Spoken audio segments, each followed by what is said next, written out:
Yung sinasabi niyo war on drug na pangit, kalokohan yun.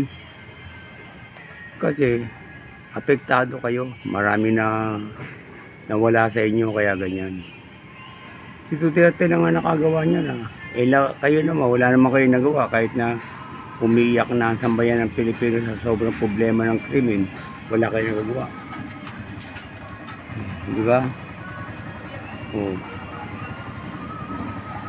Ngayon, nagagalit kayo sa war on drug niya.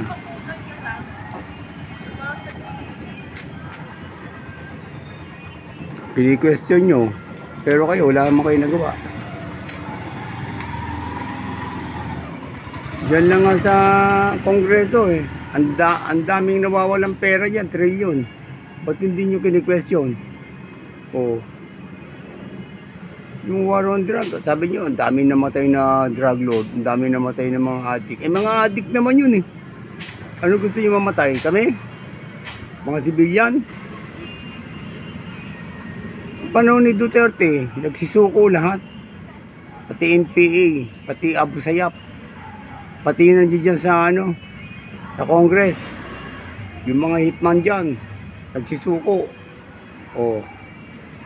Kasi wala na kayong kinikita. Dati kasi, may mga protection kayo. Yung panahon noon pati mga sibilyan, kinikidnap ng mga Abu Sayyaf, pinatutubos. Yung mga